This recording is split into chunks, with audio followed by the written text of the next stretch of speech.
என்னுடைய பேர் பாலமுரளி, கரூர்லேருந்து பேசுகிறேன். உங்கள் எல்லாத்துக்கும் என்னுடைய சிரம் தாழ்ந்த வணக்கங்கள்.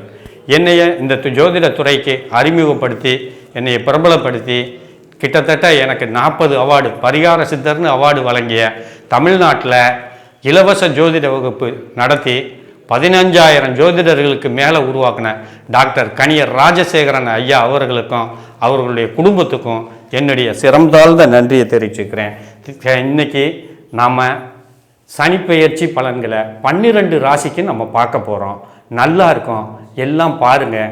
உங்களுக்கு பிடிச்சிருந்தது அப்படின்னா நிறைய பேர்த்த பார்க்க சொல்லுங்கள், நிறைய பேர்த்துக்கு நன்மை கிடைக்கும். இதை கண்டிப்பாக பாருங்கள். உங்கள் வாழ்க்கை உங்கள் கையில், கண்டிப்பாக உங்கள் வாழ்க்கை வெற்றி அடையும். இந்த யூடியூப்பை பாருங்கள், இதில் வர்ற பரிகாரங்களை செய்யுங்க, கண்டிப்பாக சக்ஸஸ் அடைவீங்க. துலாம் ராசிக்கு இந்த சனிப்பெயர்ச்சி எப்படி இருக்கும்? துலாம் ராசியை பொறுத்த வரைக்கும் பார்த்தீங்கன்னா 5ஆம் இடத்துல இருந்த சனி பகவான் இப்போ 6ஆம் இடத்துக்கு வர்றாரு. இந்த 6ஆம் இடத்துக்கு இந்த சனி பகவான் வர்றதுனால இந்த சனி பகவான் 4, 5ஆம் இடத்து அதிபதி 6ல் மறைவு ஸ்தானத்தில் வந்து உட்கார்றது உங்களுக்கு சிறப்பு. சரியா?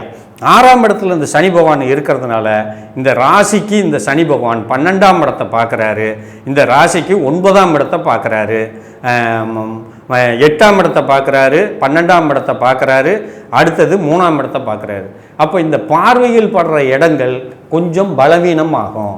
அப்போ அதுக்கு நாம் வந்து இவங்களுடைய குடும்பத்தை பொறுத்த வரைக்கும் அப்படின்னு பார்த்தீங்க அப்படின்னா அம்மாவுக்கு உடம்பு சரியில்லாமல் போகும்.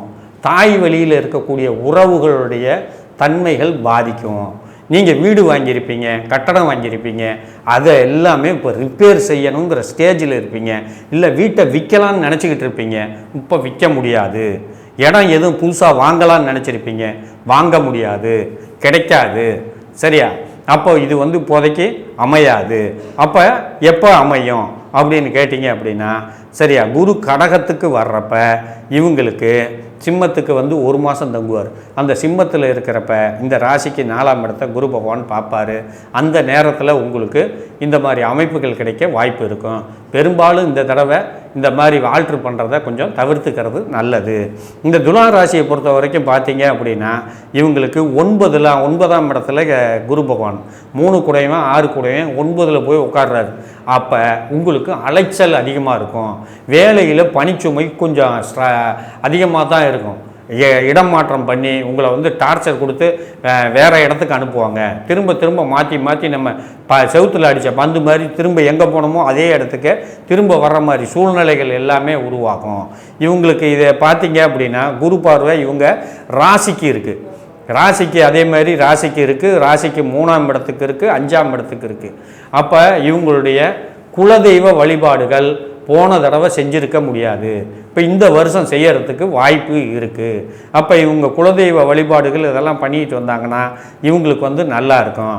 இவங்களுக்கு பார்த்தீங்க அப்படின்னா 6ல் ராகும், 5ல் ராகும், 11ல் கேது. அப்போ 5, 11ல் இந்த ராகு கேது இருந்து இவங்களுக்கு தொந்தரவுகளை, மன உளைச்சலை கொடுக்கும்.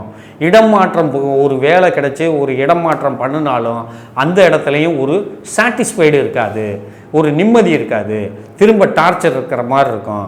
நம்ம ரொம்ப ஜாக்கிரதையாக இருக்கணும். இவங்களுக்கு இப்போ வந்து அப்பா மகன் 2 பேர் சேர்ந்து செய்யக்கூடிய தொழில்கள் எல்லாமே இவங்களுக்கு கொஞ்சம் நன்மை கிடைக்கும். ஆனால் இந்த சனியுடைய பார்வையினால் அதில் சின்ன தடைகளும் வரும். ரொம்ப ஜாக்கிரதையாக இருக்கணும். இவங்களுக்கு பரிகாரம் அப்படின்னு பார்த்தீங்க அப்படின்னா இவங்களுக்கு சனி பகவானுக்கு தான் பரிகாரம் சொல்லணும். நவக்கிரகத்தில் இருக்கக்கூடிய சனீஸ்வர பகவானுக்கு உங்கள் ஜென்ம நட்சத்திரம் வர்ற இன்னைக்கு போய் அந்த கோவிலில் போய் சனீஸ்வர பகவானுக்கு வஸ்திரம் சாத்தி, தேங்காய் பழம் உடைச்சி, உணவுகள் படைத்து, சரியா, உணவெல்லாம் தர்மம் செஞ்சிடணும். வீட்டுக்கு எந்த பொருளையும் கொண்டு வரக்கூடாது. எள்ளு உருண்டை வாங்கி எள்ளு உருண்டை தர்மம் செய்யுங்க. சரியா? 11ஆம் இடத்துல இருக்கக்கூடிய கேது பகவானுக்கு பிள்ளையார்பட்டியில் இருக்கக்கூடிய விநாயகருக்கு வழிபாடு பண்ணுங்க. பிள்ளையார்பட்டி போகிறப்பையும் உங்கள் ஜென்ம நட்சத்திரத்தை அன்னைக்கு போங்க. அந்த விநாயகரை 27 சுற்றுங்க. தேங்காய் பழம் உடைச்சி பிரசாதம் எல்லாத்தையும் அங்கேயே இருக்கிறவங்களுக்கு எல்லாத்தையும் கொடுத்துருங்க. 11 தேங்காய் வாங்கி 11 தேங்காவையும் அங்கேயே உடைச்சி அங்கேயே தர்மம் பண்ணிடணும். அதை செஞ்சுட்டு வந்தீங்கன்னா 11 பேர்த்துக்கு சாப்பாடு, 11 பேர்த்துக்கு தர்மம் செஞ்சுட்டு வந்தீங்கன்னா உங்களுடைய பிரச்சனைகள் எல்லாம் பனிபோல் விலகும். வாழ்த்துக்கள். கடவுள் அருள் டிவியை பார்த்தமைக்க நன்றிகள். மேலும் இது போன்ற தகவல்களை தெரிந்து கொள்ள கடவுள் அருள் டிவியை சப்ஸ்கிரைப் செய்யுங்கள். மறக்காமல் பெல் ஐக்கானை கிளிக் செய்யுங்கள்.